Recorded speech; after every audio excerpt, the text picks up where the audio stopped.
Live. Okay, awesome.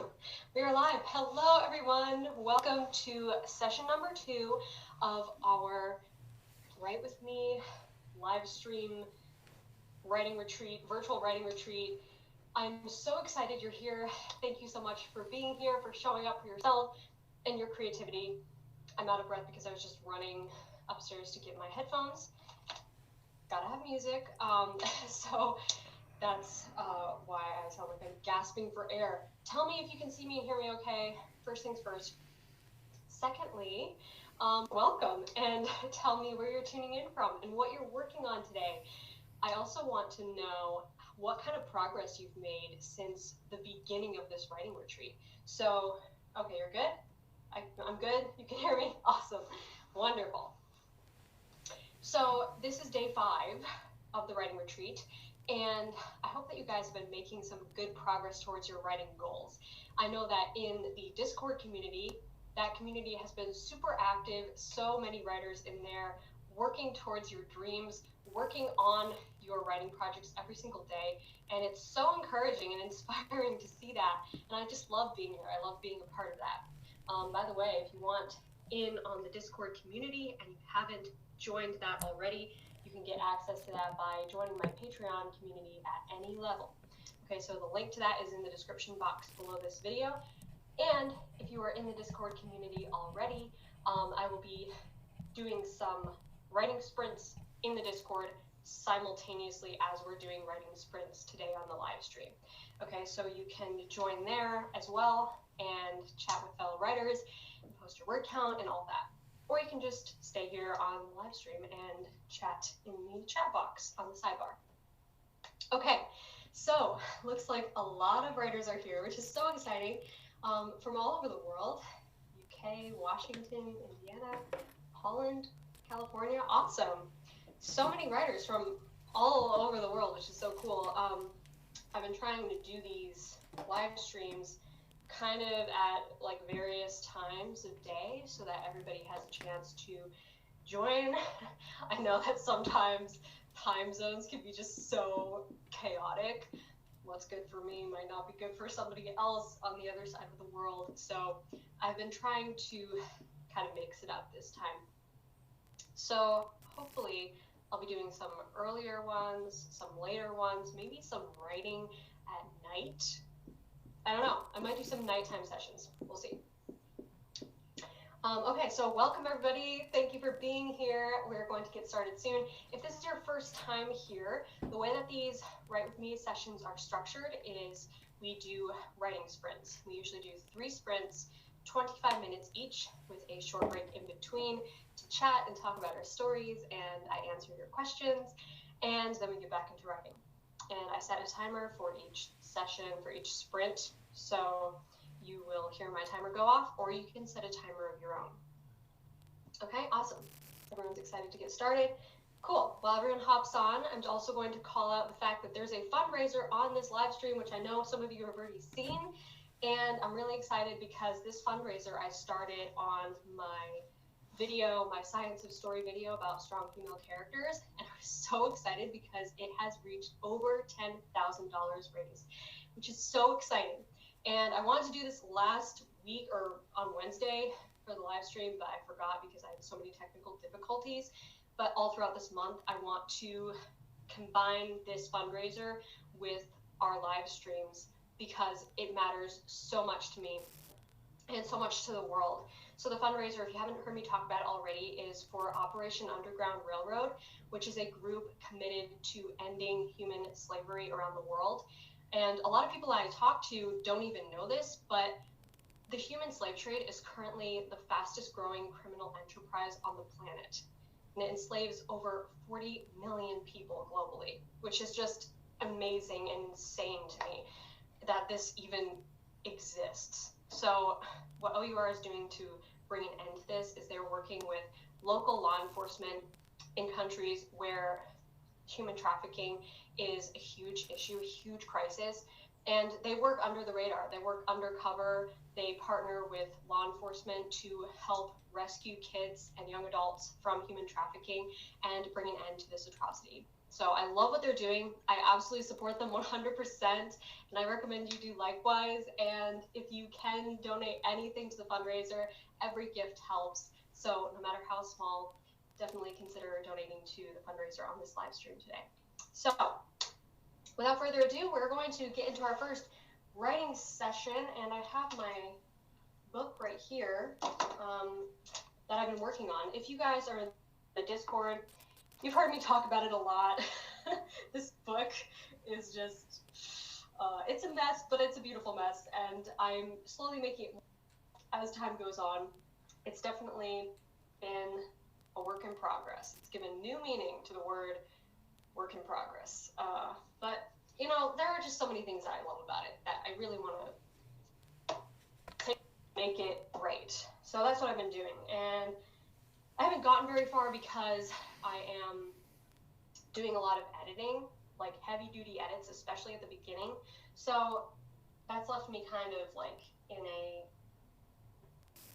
a chaotic place. We'll just call it chaotic for now.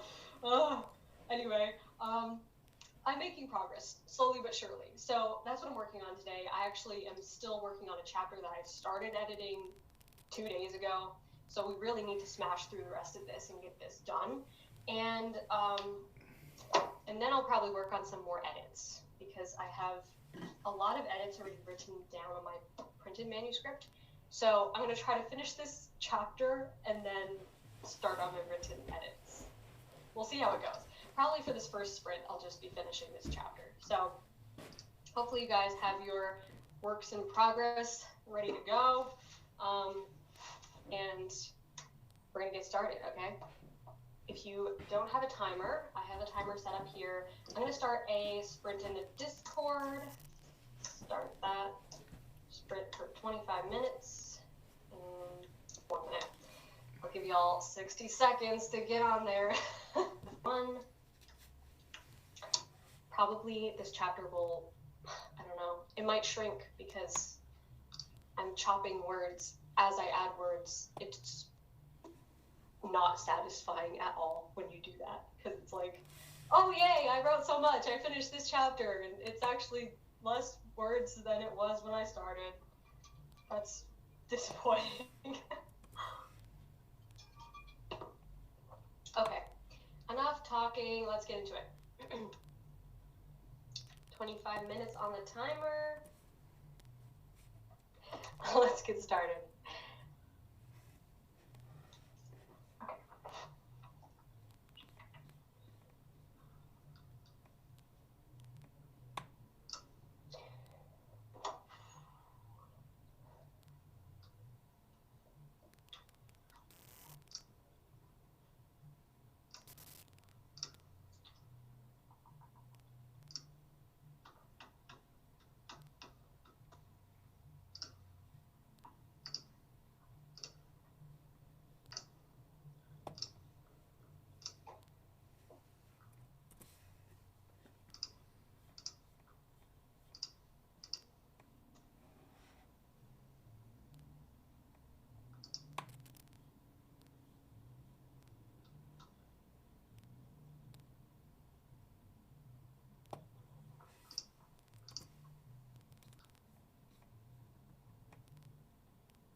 1. Sprint number 1 is done. Let's see if this Discord one, okay.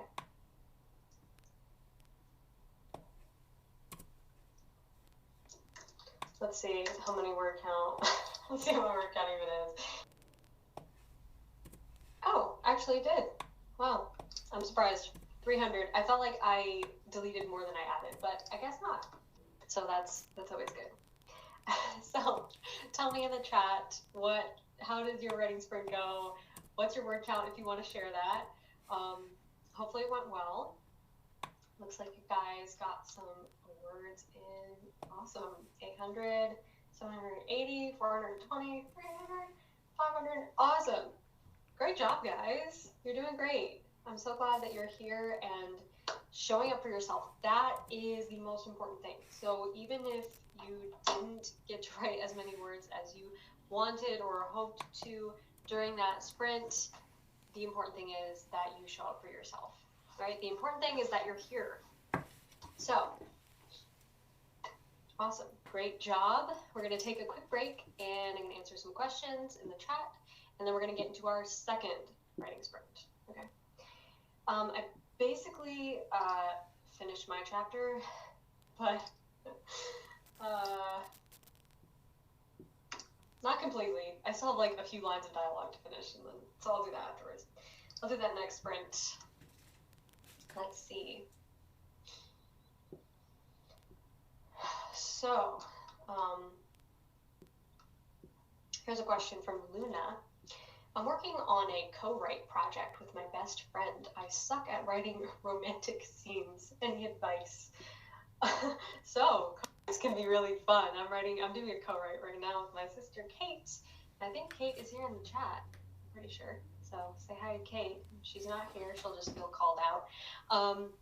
But co-writes can be really fun, especially if you are like really good writing partners with the person that you're working with.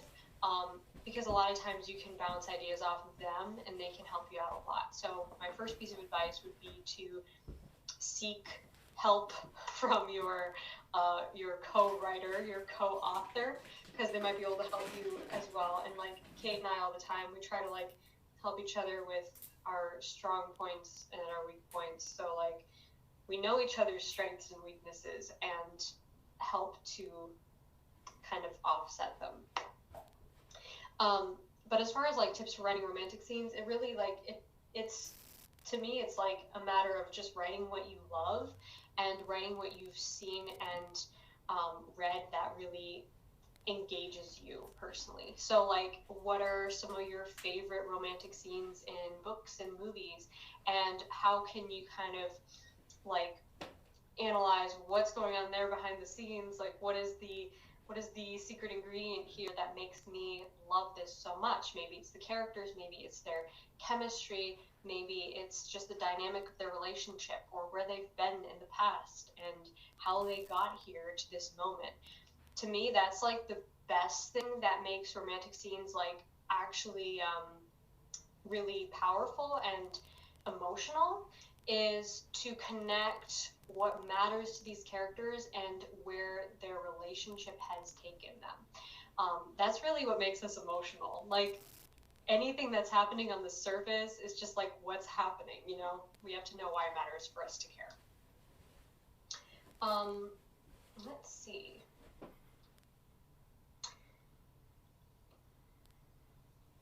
Any advice or tips on character profiles? I have a whole video on character profiles. Actually, I have several videos, but if you type in on YouTube, Abbie Emmons character profile, you will see my video, and I give out this character profile that I use all the time. It's my favorite, and I think that it's just like the best questionnaire because it's a no-nonsense questionnaire. It basically covers all the important stuff, your character's motivations. There's like a whole segment that's just like sort of like having a therapy session with your character, figuring out what matters to them.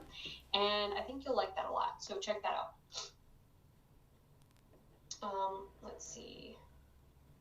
How many words should chapter 1 have? I'm not sure where to stop, and I don't want to make it too long. It really doesn't matter.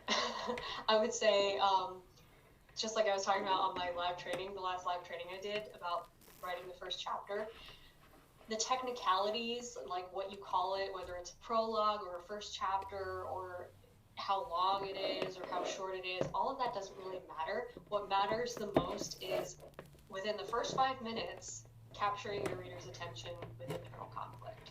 And I know that for myself when I'm reading and I start reading a book, and if the first chapter is like really long, I honestly don't care. Like, as long as it has pulled me in and made me care about what's happening to the characters, I honestly never even think about chapter length, because I just stop wherever I want to stop. So I feel like writers really overthink the chapter length thing. I know I do a lot, but I tend to write super long chapters sometimes and then super short chapters. It really all depends on the style of the book. It depends on what style you're going for. Let's see. From Catherine, how do I find an unbiased way to see what other people think of my book? The best answer for this is beta readers. And I know beta readers can be a scary prospect if you're new to sharing your work with other people, but it is so important to get feedback. And as long as the beta readers that you have chosen are people who would have picked up your book in a bookstore, like your ideal reader, someone who's interested in this type of story, and someone who will be brutally honest with you, and somebody who wants to see you succeed. I actually have several videos on beta readers, how to find them, what to ask them. So check out my channel. You'll find on my channel a video about beta readers, and that I think will help you a lot. Online writing communities are a great place to find beta readers. So here in the Writers Life Wednesday community, or in the Discord, or on my Inner Circle Facebook group as well, is a great place to find critique partners and beta readers. Okay, I'm gonna answer 2 more questions, and then we're gonna get into our second writing sprint. Let's see.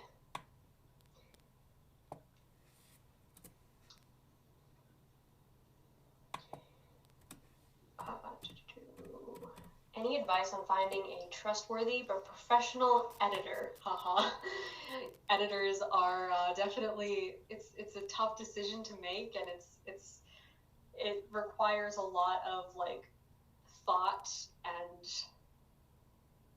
practice, really, like just figuring out what is going to serve my story the best.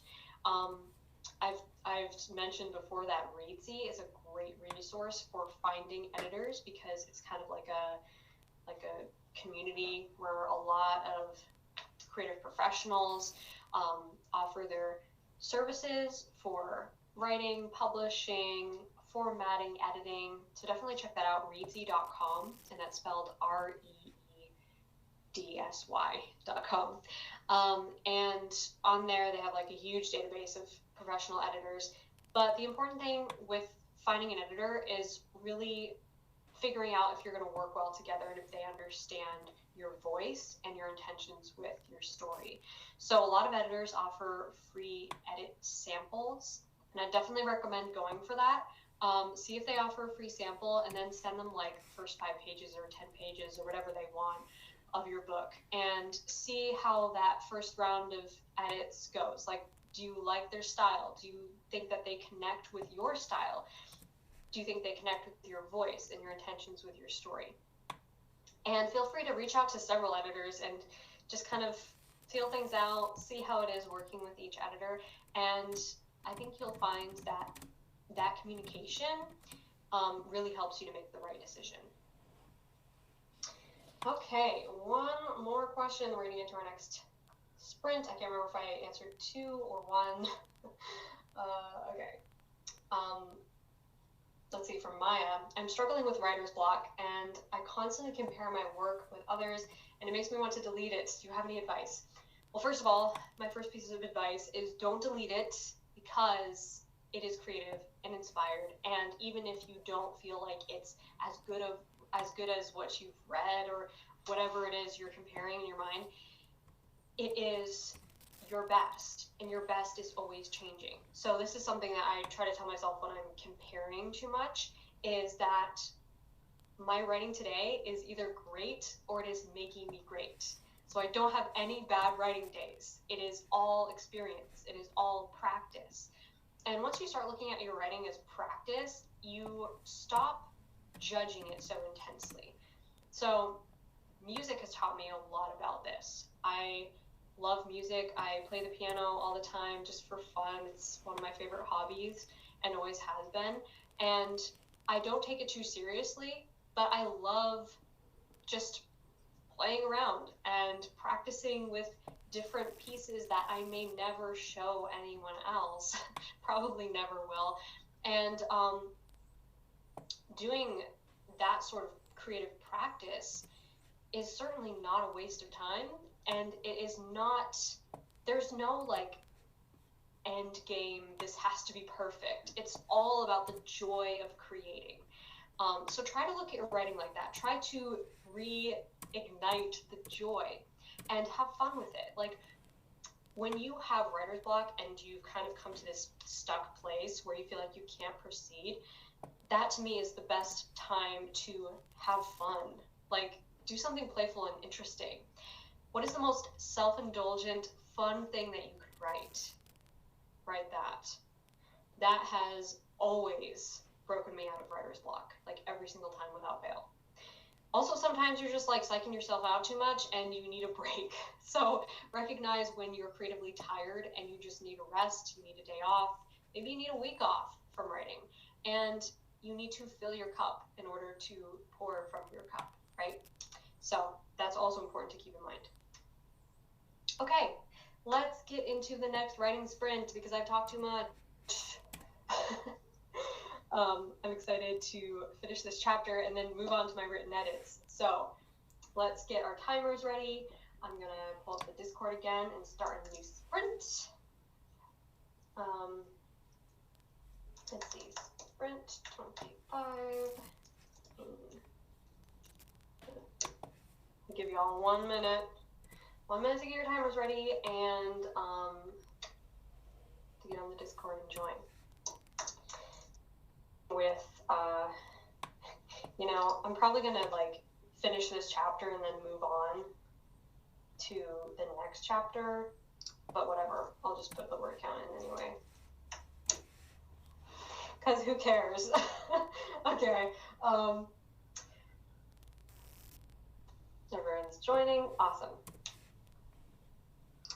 I'm going to go ahead and start my timer, and I'll talk to you in 25 minutes.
our second timer.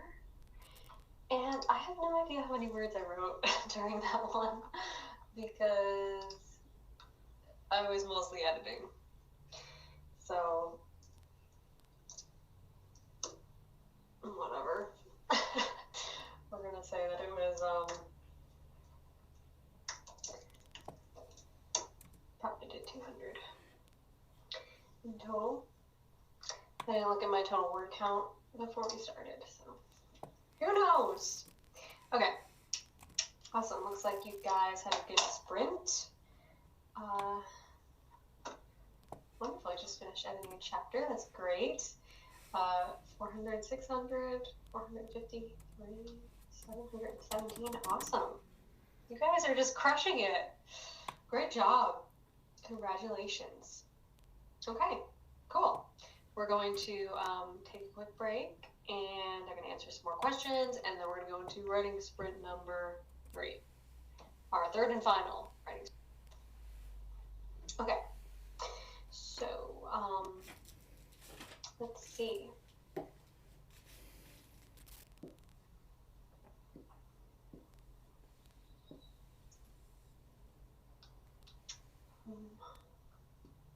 So this chat is loading in. Okay. A question from Emoke, I believe is how you say it. Hi, I have a question. Is it a problem if I write what the main character is thinking in every scene? No, it's definitely not a problem. In fact, I would advise that you do that because it's important for us to know what the main character's decision-making process is as they are making decisions, right? I answered a similar question like this in my last episode of Ask Abbie that I did last month about balancing narration with action. Like, you don't want to go too deep into narration and thought process if something is happening that you want the reader to see this action unfolding smoothly and the pacing to be on point, right? So you don't want to like hit a pause button on your main story to go into the character's head for too long. But finding a good balance between the two is what I find to be the most engaging when I'm reading. And again, you can do this with books that you love. You can annotate them and see how much does the writer go into the character's head and how much of this is just action happening, and how do they balance those two things to create an engaging reading experience. Let's see. How do you come up with book titles? When during your writing process did you find yours?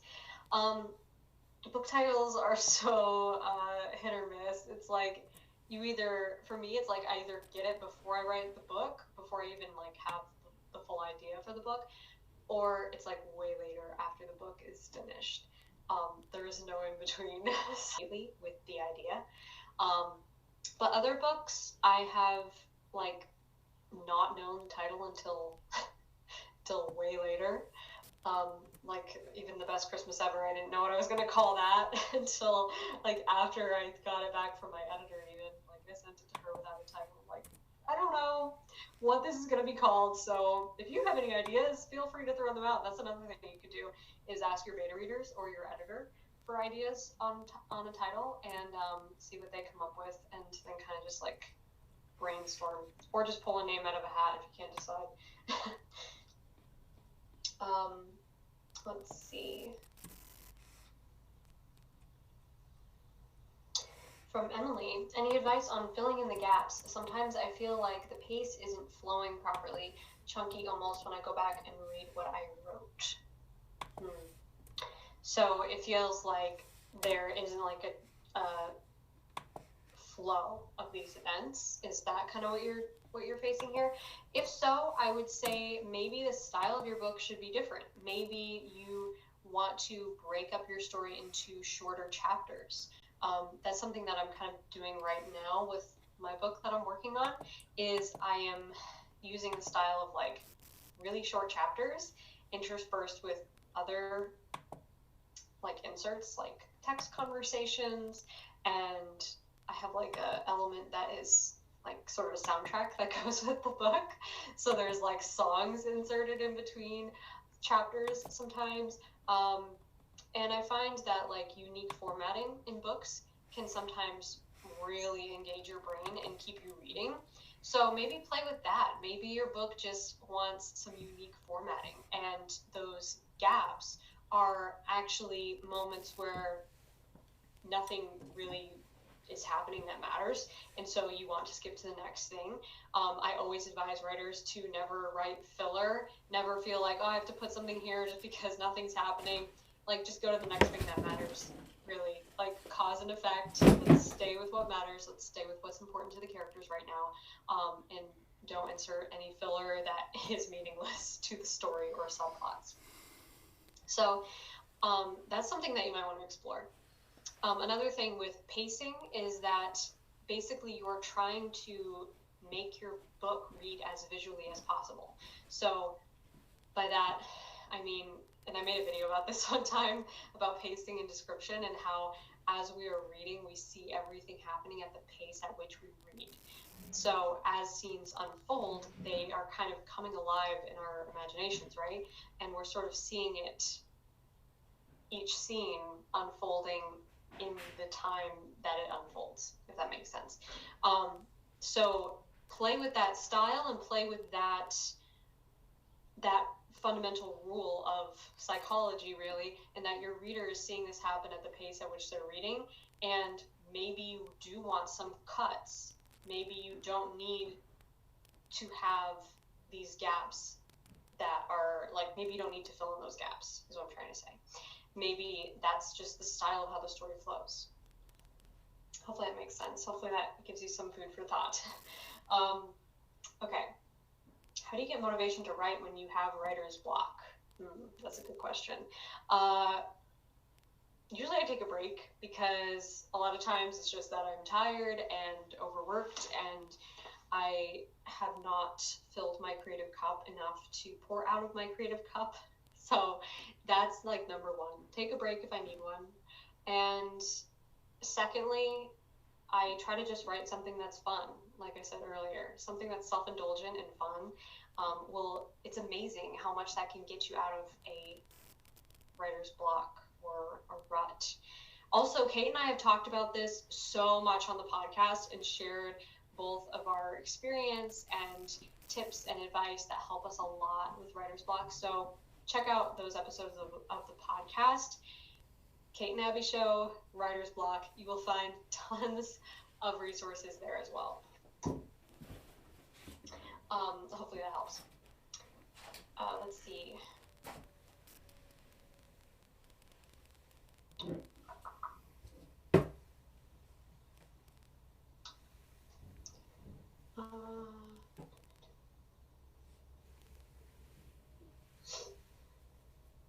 From Sabrina, nearing the end of my first draft. Awesome. I'm pacing a little less than my intended final word count. How do you go about finding areas in drafts to fill in any gaps? Okay. So when you feel like you don't have enough words in your book, that's actually something that I'm dealing with this book right now, because I have about like 60,000 words, and I really want it to be like around 75,000 words. So what I'm doing as I go back through it is I'm adding in subplots. So that's my favorite way to add to the word count and to really add to the story without just adding more words, right? Or making things go by more slowly because you're adding more words. I try to look for ways to add new layers of meaning and depth to the characters. So maybe you have a side character who doesn't really get their own story, or doesn't have, or maybe they have some internal conflict that's not yet explored. Maybe think about a way that you could add their story as a subplot. That's what I started to do with this book. Is I chose, like, I don't even know if I can number it, like probably 2 to 3 new characters, because some of them are like connected to each other, like different conflicts and relationships, but probably like 2 to 3 characters that are getting their own subplots they didn't have before in the first draft. So I'm really excited about that because it has given me the opportunity to explore new themes with the story and just make it feel like more like real life. Like everyone has their own story kind of running parallel with all the other characters.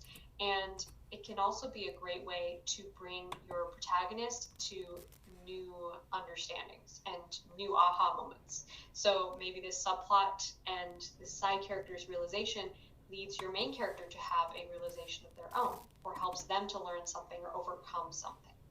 So all of it can work together and kind of weave together into this beautiful tapestry of unexplored awesomeness. So hopefully that helps. That's just what has been helping me a lot. Okay. Oh, Kate's here? I didn't even see her. Hi, Kate. How do you add subplots to your book without making your characters have their own point of view? Okay, so that's a good question. Subplots can appear in many different ways, and a lot of times I don't have separate points of view for my side characters. They just have their own subplots that are progressing as the main character witnesses them.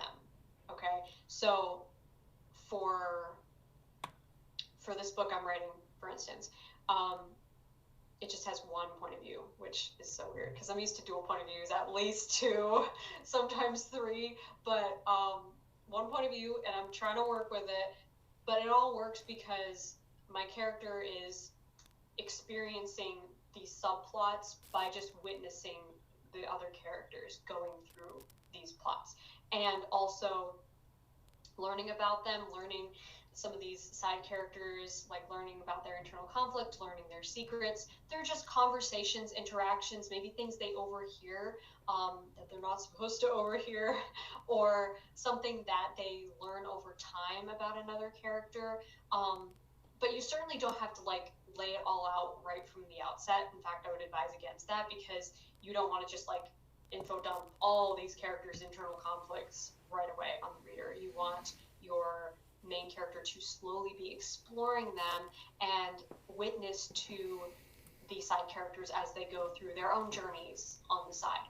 And a lot of times the main character's story will kind of interweave and connect with the side characters because of what's happening to them matters to the main character. So I've made several videos on subplots and side characters, and I would recommend checking those out. They're on my channel. And I also made a live training about subplots, and I know I say live training, but you can watch the replays.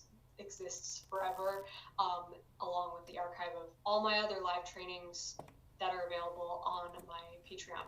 So check that out if you haven't seen that already. I think that will help you a lot. And I give a lot of examples in the live trainings, like tons of story examples, and kind of show how to reveal subplots throughout the course of your story without necessarily switching to the point of view of that character.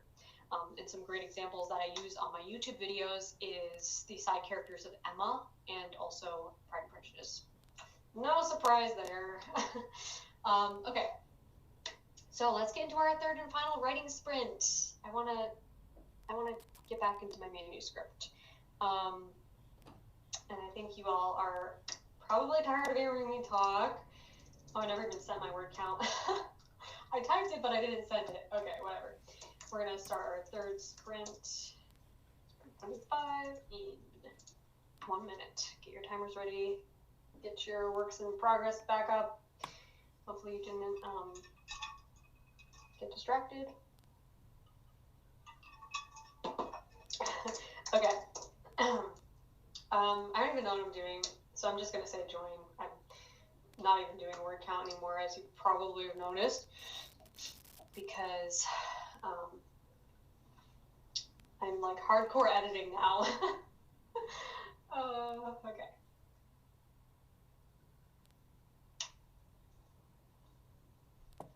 All right, 25 minutes, let's go.